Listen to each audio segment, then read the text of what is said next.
Devam Sadvaidam Savadodam Parijana Sahidam Krishna Chaitanya Devam Shri Radha Krishna Padan Sahagana Lalita Shri Vishakhamidamscha He Krishna Karuna Sindhu Dinabandho Jagatpate Gopesha Gopika Kanda Radha Kanda Namostade Tapta Kanjana Gaurangi Radhe Vrindavaneshwari Vrishabhanu Sude Devi Pranamami Haripriye Vanchakalpatarubhyascha Kripa Sindhubhyev cha Patitanam Pavanebhyo Vaishnavebhyo Namo Namaha Namao Vishnupadaya Krishna Prishtaya Bhutale Srimade Bhakti Vedanta Swaminiti Namine Namaste Saraswati Deve Gauravani Pracharine Nirvishesha Shunyavadi Paschatya Deshatarane Shri Krishna Chaitanya Prabhu Nityananda Shri Advaita Gadadhara Shri Vasadi Gaura Bhakta Vrinda Hare Krishna Krishna Krishna Hare Hare Hare Rama Rama Rama Hare Hare Hare Krishna Krishna Krishna Hare Hare Hare Rama Rama Rama Hare Hare Hare Krishna Krishna Krishna Hare Hare Hare Rama Rama Rama Hare Hare Mukam Karoti Vachalam Pangam Lange Degiri Yat Kripatamaham Vande Shri Guru Dinatarinam Paramananda Madhavam Shri Chaitanya Vaishnava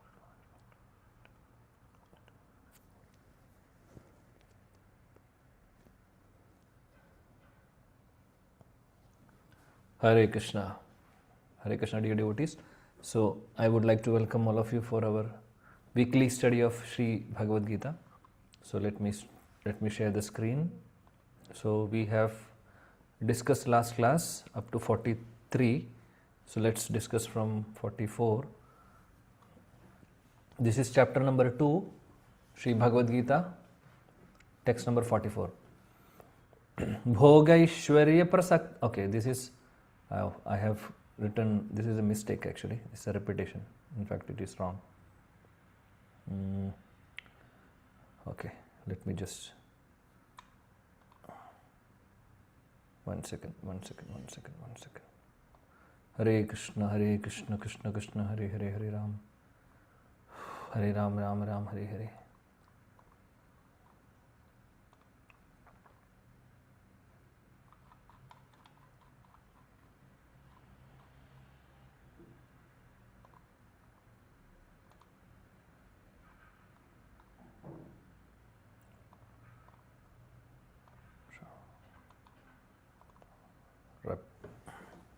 Okay.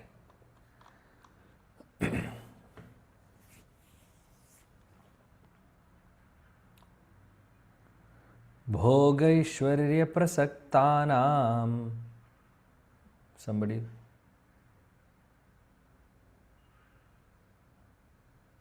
Yes? Yes, Hare yes, Krishna yes. Prabhu. Yeah.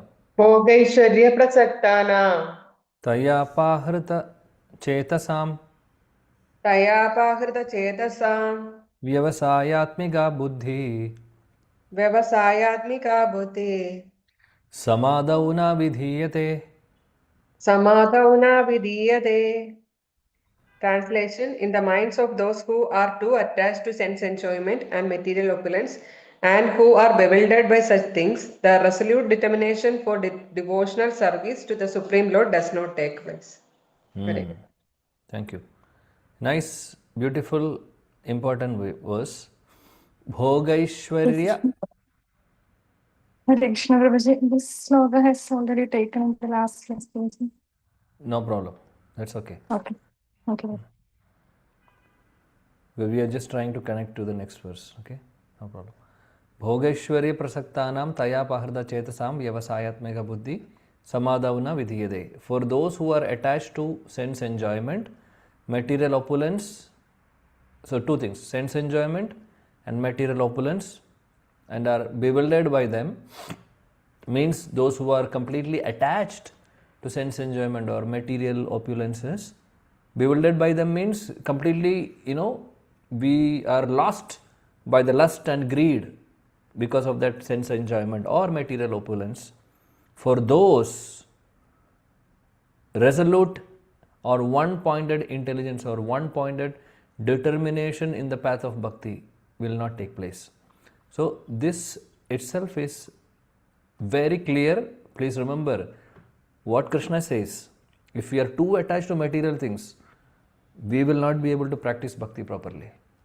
That's what Krishna says. Simple, in one sentence. Means these are two opposite roads. If you are attached, too much attached for sense gratification, Sense gratification, material opulence can be anything in this world. It could be an attachment to money, it could be attachment to people, it could be attachment to fame, name, positions, designations, country, society, family, friends. You take anything. Car, money, gold, whatever, everything is attachment. So if we are inclined to that, including cricket, football, IPL, T20, everything. I have to say everything. Politics, news, things. So just analyze ourselves. Just analyze where are we attached, where we have more attachment. Just think about it. Everybody should do the self-analysis. So if we are more attached to these things, it's a sense enjoyment basically. What are we gaining? What are we gaining?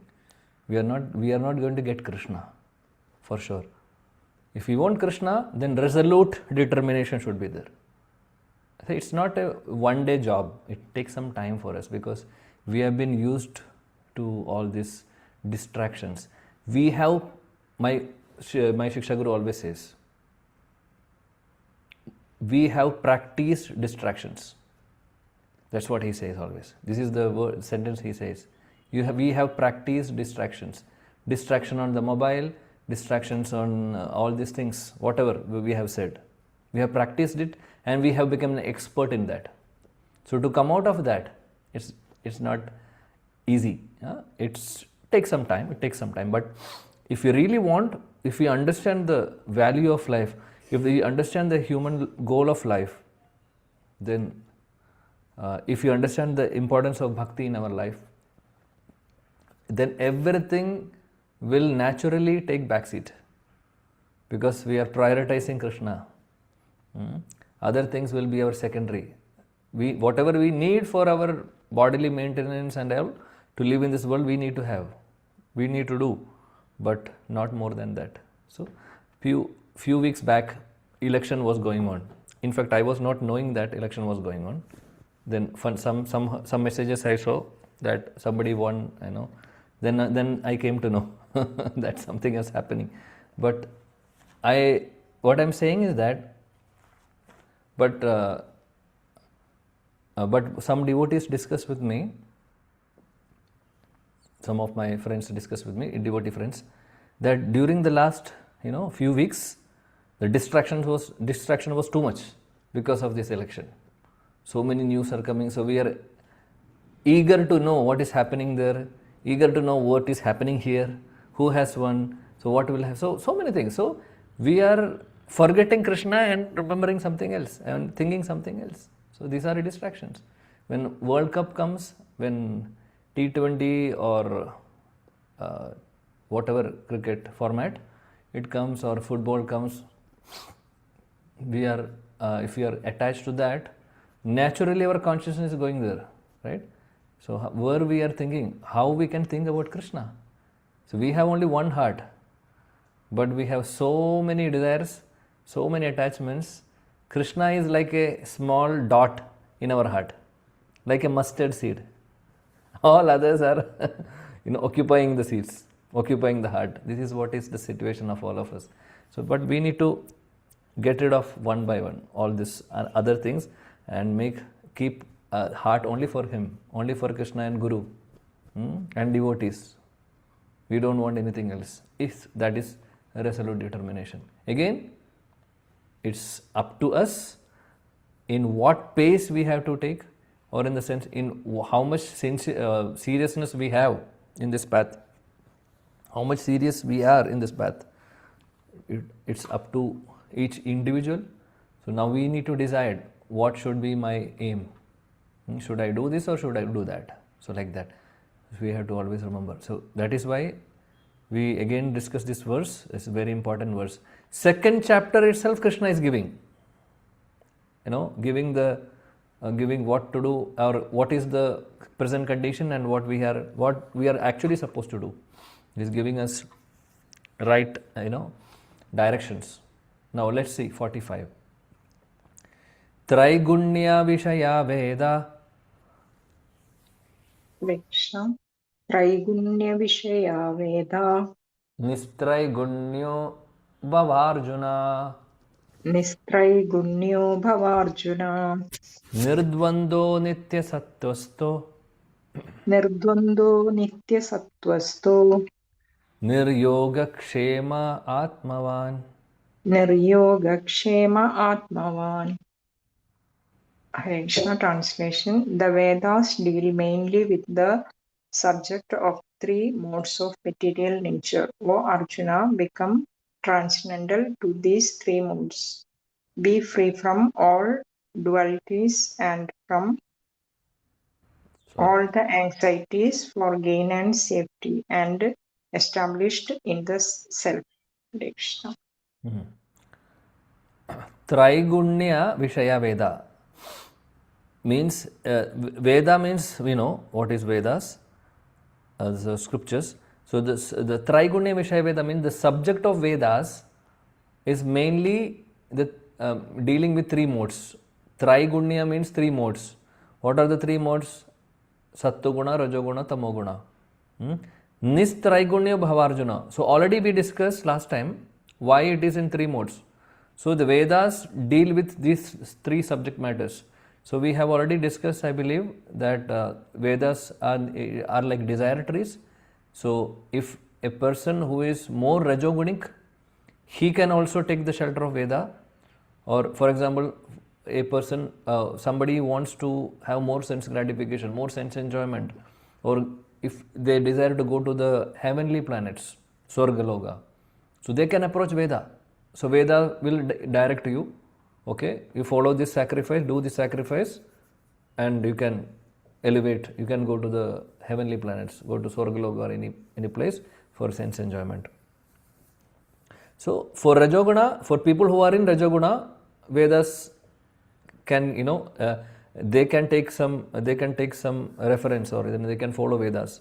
So Vedas are divided into different categories. So please remember this. We will study this in the second verse of Bhagavatam. Now we are discussing the first verse in our Friday satsang. Second verse of Bhagavatam again says the same thing. Dharma projita kaidavatra paramo nirmatsaranam satam Vedyam vastavam atra vastu shivadam tapatrayon moolanam. So there it's dharma projita kaitava. So there also it says that all kind of dharmas, what Veda says, all the Vedas, that which is not coming in, means which is coming in Sattuguna, Rajoguna, Tamoguna, that everything is been rejected by Bhagavatam, and Bhagavatam is speaking about only Shuddha Sattuguna. So that's the point. So I will come to this point, Traigunya Vishaya Veda. So we already discussed about Vedas which deal with or those who are passionate in nature, they can approach Veda for some sense enjoyment, or so some options are given. Some sections of Vedas are for those people who are in the mode of passion. There are some section of Vedas which are meant for those who are in the mode of ignorance. For example, those who are in Tamoguna. So Tamoguna, for example, somebody is addicted to eat meat, or addicted for wine, or whatever. So for example, meat, let us take the example of meat. Vedas, in some portion of Vedas, talks about some kind of animal sacrifice. And this is not in the animal sacrifice or Ashwamedha Yajna, which comes in the mode of passion, not in the Tamoguna. But there are some sacrifices mentioned in the Vedas for those who are more inclined to eat non-vegetarian or this meat. So it is mentioned that on an Amavasya day,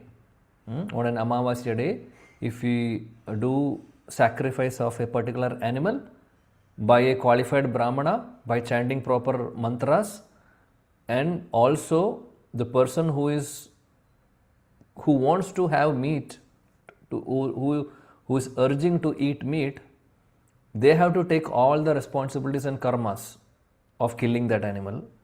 And even while killing the animal, we need to chant in the ears of that animal that, oh dear animal, I am going to kill you this time. Now, because I want to, I am eager to, or I am urging to eat meat, so I am killing you for that purpose. But next time, in the next birth, you can kill me. This is what they have to, this is, by the way, this is said in the scriptures. We have to tell like that. Then you do the sacrifice, eat on that Amavasya day. Amavasya comes only in once in, it's not every day. So only that particular day, particular time, everything is mentioned. And you have to tell this animal also. Then you kill the animal, eat, take the karma of that. So why this is being mentioned in the Vedas? It is not to promote meat eating. By the way, it is not at all to promote meat eating, because who will be ready to do this more frequently? Who is ready to tell the animal that I will take next time you can kill me, I will take the position of animal, you become man and you can kill me like that? Who will be saying that? So basically all these things, all these options are given in the Vedas not to degrade somebody, but at the same time, but to upgrade somebody, upgrade people. So the portion of Vedas which are meant for tamogunic people is to elevate them from the tamoguna to rajaguna, rajaguna to sattoguna, and finally to Shuddha Sattoguna. That is the purpose. So Vedas are catering to different categories of people, because there are different options are there, because people are having different modes. Not everybody is ready to take up bhakti. So otherwise Vyasadeva could have said only about bhakti. He knows that. It's not that he is avatar of Krishna. It's not that he doesn't know it. It is not that he doesn't know the purpose of life or purpose of Vedas. The actual purpose of Vedas, of course, the supreme goal of Vedas is bhakti only. But that is not palatable for everybody according to their modes, right? So they have to cater. So Vyasadeva has to cater it to all the audience.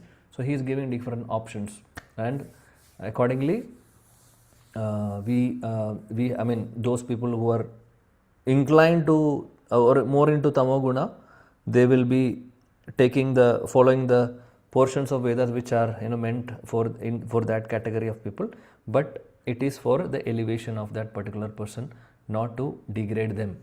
So this we need to understand. Similarly, for the rajogunic sections of the Vedas are also meant for gradually to take up the path of bhakti.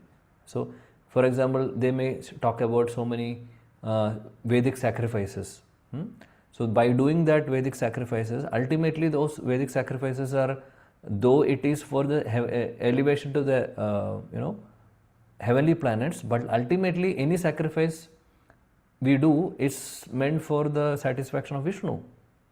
So gradually that person will come to the stage of goodness, then from that mode of pure goodness, Shuddha Sattoguna.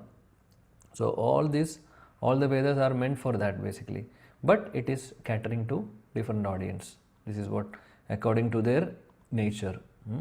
So here Krishna is saying that actually Traigunya Vishaya Vedas pertaining to three modes. Nishtraigunya Bhavarjuna means he is saying that you come out or go beyond that. Nishtraigunya, O Arjuna, become transcendental to these three modes. So Krishna is directly saying, even you go beyond Shuddha Sattoguna, even you go beyond Sattoguna also. What to speak of Tamoguna and Rajoguna? Tamoguna, Rajoguna, Sattoguna, you go beyond that. Become transcendental to these gunas. Nirdvando Nitya Sattvasto means be free from all kind of dualities. And be in a spiritual state. Come out of all these dualities. What is dualities? Happiness,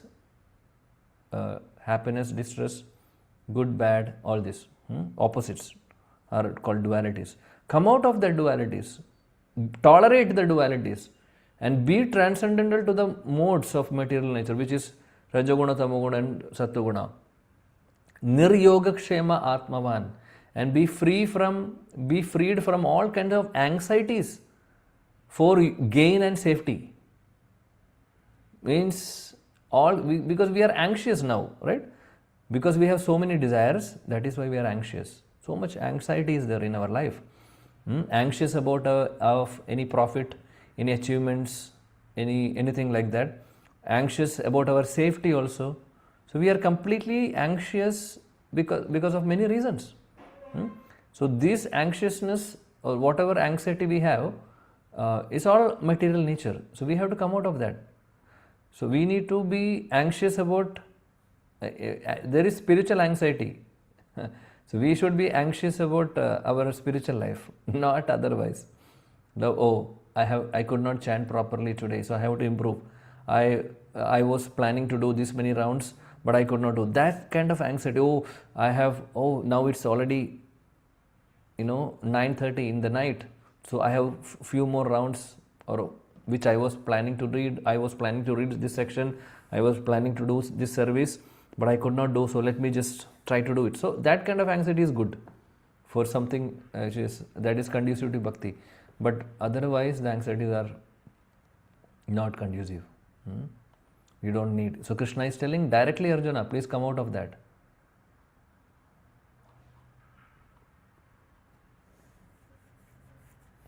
Let me read the purport also.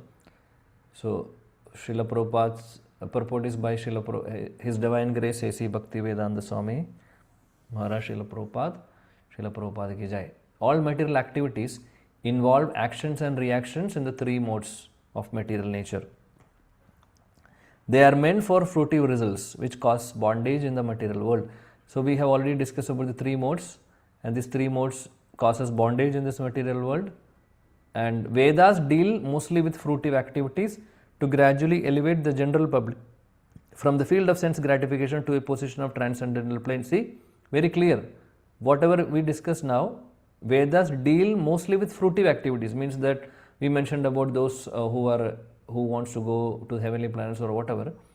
So Vedas are meant mostly with fruitive activities. Those things will be there, but it is to gradually elevate the public, general public, from the state of sense gratification to the position of transcendental plane.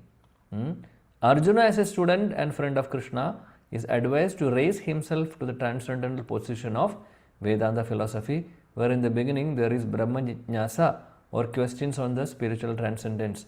So Prabhupada is saying that Arjuna is a student now, right? We know that Krishna is acting like a spiritual master, and Krishna is instructing Arjuna to raise your level. Brahma Jnasa means asking questions on the spiritual subjects. That is called Brahma Jnasa.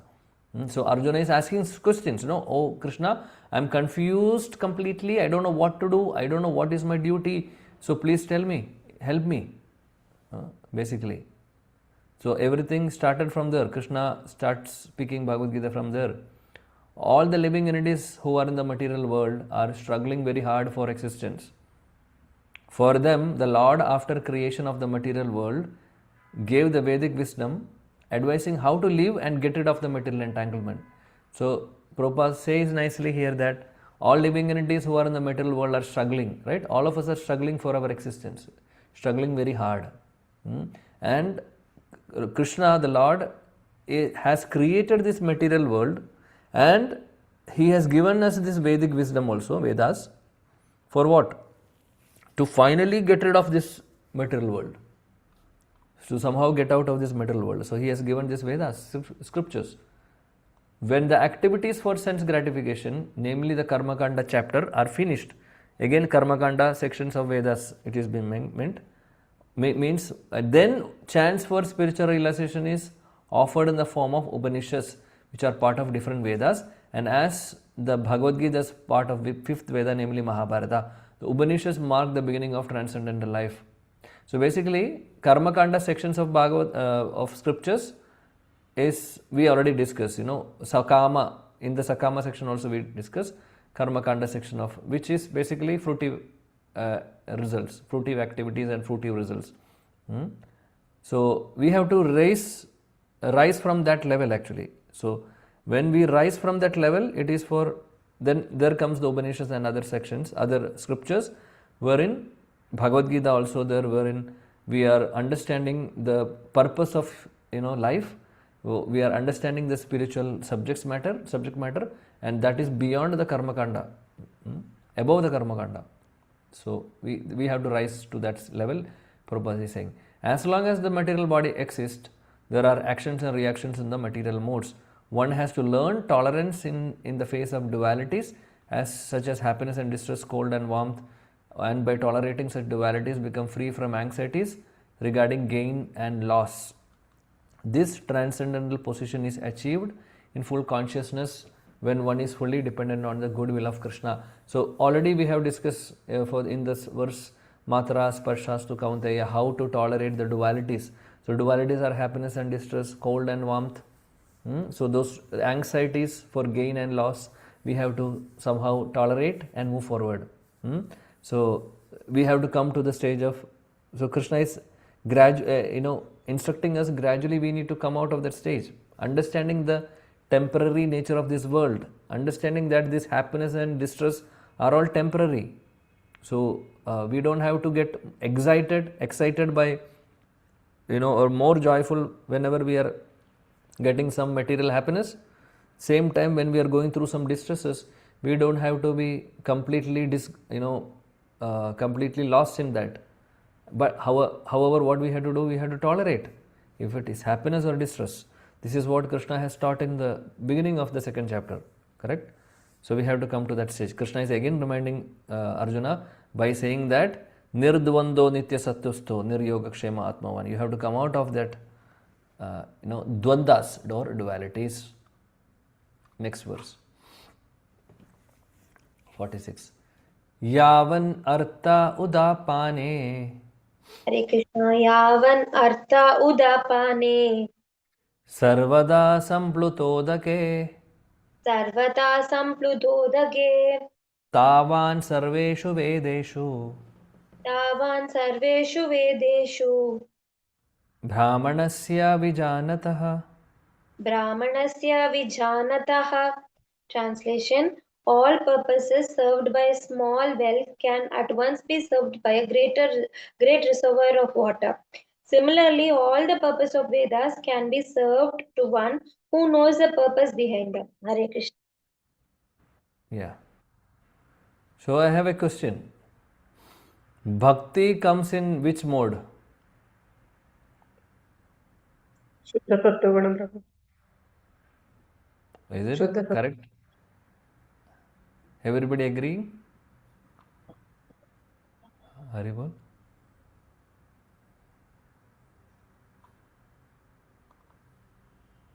No? No agreement? Bhakti is coming in which mode?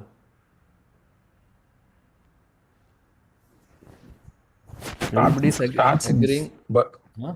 Prabhu, if it start buds from the mode of goodness. Okay. Anybody has any other opinion?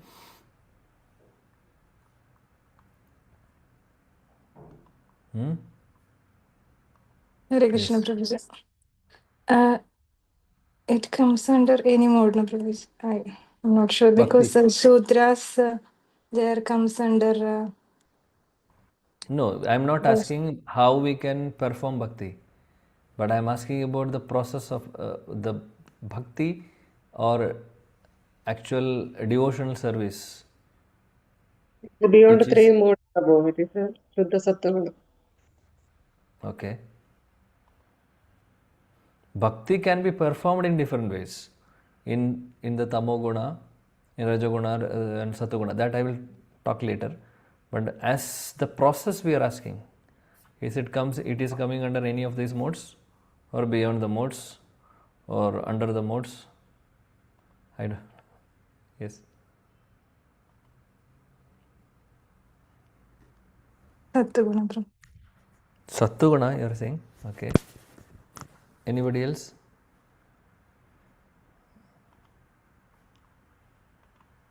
Yes, others' opinion?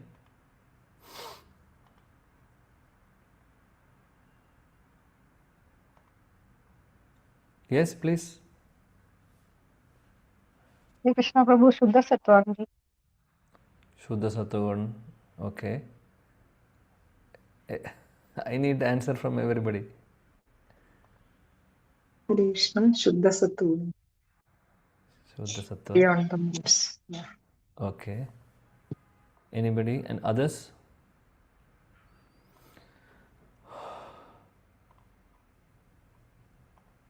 Yes, please speak. Shuddha Sattva. Shuddha Sattva Guna, Harish Prabhu is saying. How about Vidya Mataji? How about others? Mode of goodness only, Prabhu. I also guess. Sattva guna. Okay, fine. I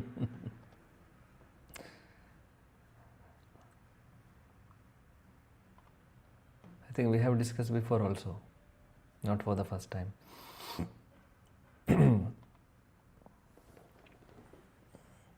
Bhakti is beyond all this. It is always Shuddha Sattva. It is not even in Sattva. Sattva is just it's not a stage of bhakti. Please understand, it's not a stage of bhakti. It is only prerequisite, or not even a prerequisite. It only, if we have that, like we say, no, advantages, that's all. A person in the mode of ignorance can also practice bhakti and he can become a pure devotee.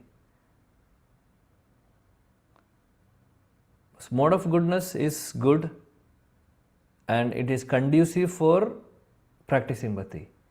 But that's not but that state is not, because mode of goodness also, Krishna says that in further sections of Bhagavad Gita. Mode of goodness also, we have to come, we have to go beyond that. Mode of goodness also has some bondage. You know how? Mode of ignorance has a definitely bondage. All of you agree that. If you do any wrong things, sinful activities, we have to go through the reactions. Mode of passion, of course, has a reaction. We know whenever we do any fruitive activities, there is going to be karma, there is going to be result for it. So there is a bondage. Similarly, for a mode of goodness also, there is a bondage. Because Krishna says in Bhagavad Gita, later chapters, says, person who is more in the mode of goodness think that he will become proud of being in mode of goodness, and that will create another bondage. So he says we have to come beyond that, go beyond these modes. So mode of goodness is conducive for bhakti. Other two modes are not conducive. However, bhakti is beyond that. Bhakti is not at all comes under the picture of any modes of this nature, because that's a relationship between Krishna and the soul and the super soul. How can we bring other modes here? However, we are practicing bhakti not in a Shuddha Sattva state. That is true. But my question was the process of bhakti, or the actual bhakti means what? It is beyond. However, we can practice bhakti in the mode of like ignorance and passion, because if we are desiring for something material, and people chant Hare Krishna Mahamantra for some, not only Hare Krishna Mahamantra, do some spiritual practices and all those things for getting some material profit. And some people do bhakti in the mode of ignorance, in the sense to their consciousness is something for getting, what to say,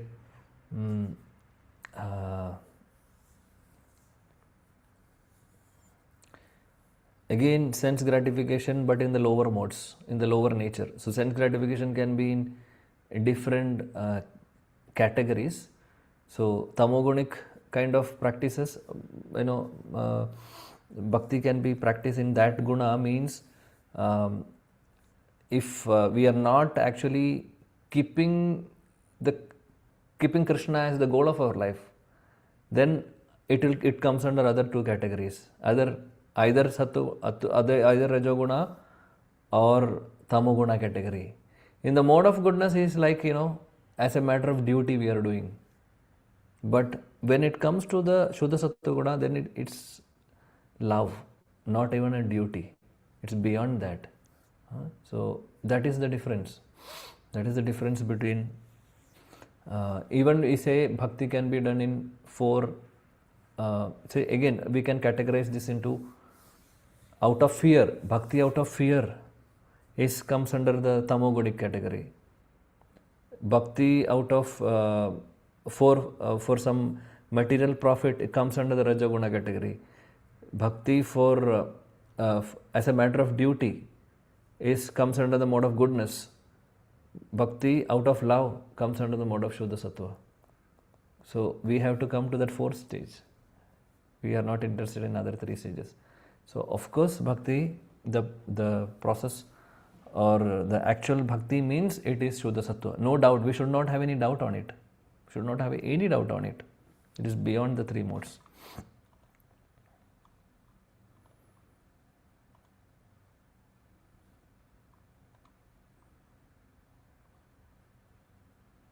Oh, it's a big purport. This is the purport. Okay, all the purposes of this we read, right? Did we read it? I forgot. Yes, Prabhu. Yeah. So let me just explain this translation and we can stop today's discussion. We can discuss purport later on. Otherwise, all of you can read and come back later. It takes time for us to read. All purposes served by small well can at once be served by great reservoir of water. This all of us can agree. If we have a great reservoir of water, then the purpose of small well is already achieved by this great reservoir. Correct? Similarly, all purposes of Vedas can be served to one who knows the purpose behind them. Means if we are actually understanding the purpose of Vedas, the ultimate purpose of Veda is for spiritual, it's about bhakti and spiritual matters, pure bhakti. So when we are understanding the actual purpose of Vedas and we are in complete knowledge, then we don't have to worry about any other sections of the Vedas. All the purposes of Veda is automatically fulfilled. So we don't have to go through Karmakandic section of Vedas first, then we have to go through the next section of the Vedas. Not like that. We don't have to. If we are catching the ultimate thing, that's it. If we are able to catch bhakti, then we don't have to worry about any other things. So it's like taking the shelter of the great reservoir of water instead of small wells, because we have more water there. So the purpose is already served. So we don't have to worry about any other things. So that is what is being meant here.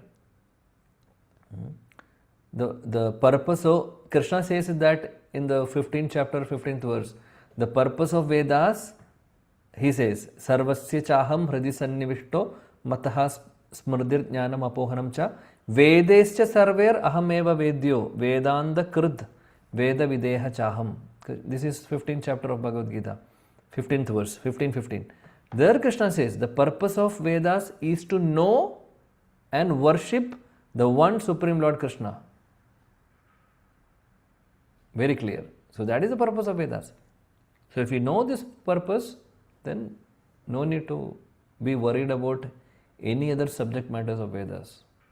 So Krishna already said in the previous verse, let us come out of these three modes, Traigunya Vishaya Veda, and focus on the actual purpose, which is nothing else other than worship of Krishna, nothing else other than Yado Bhakti Radokshaje, other than devotional service. That is the purpose of Vedas. That is the purpose of Shastras. Ultimately, everybody should come to that level. This is very important. So for those who are on the lower level, it's a gradual step-by-step process. For those who have already, got the essence of Vedas, so we don't have to. So for example, now by Prabhupada's mercy, Chaitanya Mahaprabhu's mercy, we are now trying to understand or study Bhagavad Gita, the philosophies and everything, the instructions of Krishna, how we can follow this in our life. So this is the ultimate knowledge, ultimate thing. So we have crossed many things, and we have reached to this stage actually. Now we don't have to worry about anything. Hold on it nicely and be serious and take it forward. That's all. Other things gone. Karma Kanda, we would have done it in this life and previous lives also. We have already surpassed all those sections. We have surpassed all those. We have reached to the ultimate purpose of Vedas. So Prabhupada and Krishna, we see Prabhupada's purports are brilliant always. Always. Every line he says about bhakti only. Right from the first chapter, first sloka onwards. Prabhupada is not waiting till Krishna starts Bhakti Yoga in the 7th chapter. Bhakti Yoga actually starts in 7th chapter of Bhagavad Gita. 7 to 12 is speaking about pure bhakti. But Prabhupada is not waiting till that. Prabhupada starts from the first chapter itself, giving us that Bhakti Yoga is the greatest. Bhakti is the greatest. That is the topmost. Because he wants us to take up this process more and more seriously. So before Krishna reveals, Srila Prabhupada is revealing through the purport. What is the ultimate thing we have to do? So Krishna consciousness or bhakti is the ultimate. Because that is the mercy of our acharyas. They are more merciful than even the Supreme Lord.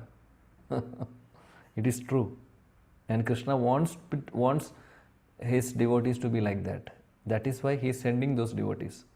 That is why he is sending his associates as acharyas for all of us. And they are inspiring all the people. Doing mass recruitment, going to different, like one company goes to different states, Bangalore, Mumbai, other places, Chennai, for example, any company of the IT company or anything, Microsoft or anything, Google or Facebook, going here and there, recruiting people, mass recruitment is happening. So acharyas goes to different places, recruit them and take them to the spiritual world. So that responsibility has been given by Krishna to the acharyas, and they are becoming more merciful, because they are going to every nook and corner and trying to inspire them. Krishna just spoke Bhagavad Gita and he gone. He's said, that's it. Now who will take it forward? Right? Because without the mercy of Acharya, without Acharyas explaining this, how we will understand? How we will practically know how to follow this? He said 5,000 years before, Krishna. But how to implement that? How to follow that? It's a difficult question, correct? Then Mahaprabhu came 500 years before, he reminded again how to follow this.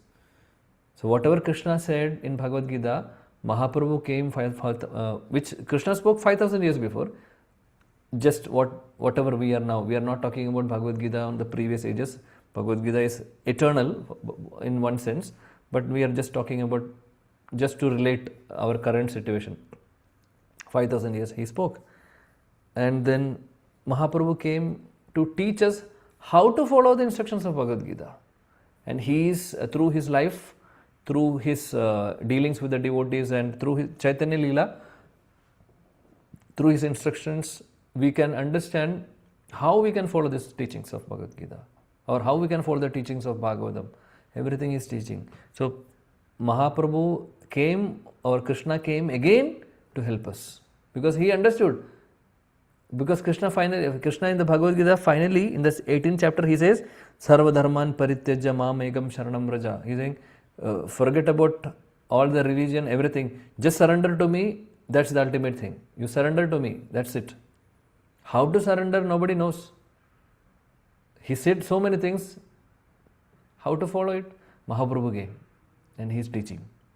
Then he brought acharyas also. And what he did, whatever he could or whatever he was supposed to do in the 48 years, and remaining he gave to the other, his associates, his dear devotees, acharya, and they became acharyas. They are preaching, they are propagating this Krishna consciousness till today. That's Chaitanya Leela is happening. Prabhupada came, he is also part of Chaitanya Leela. Prabhupada's disciples, now current gurus, they are also doing the same. They are also part of Chaitanya Leela.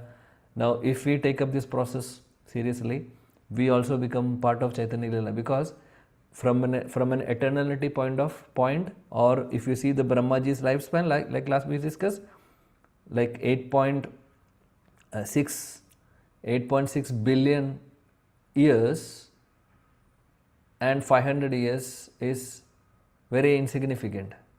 So we were just 500 years before. Mahaprabhu came just 500 years before.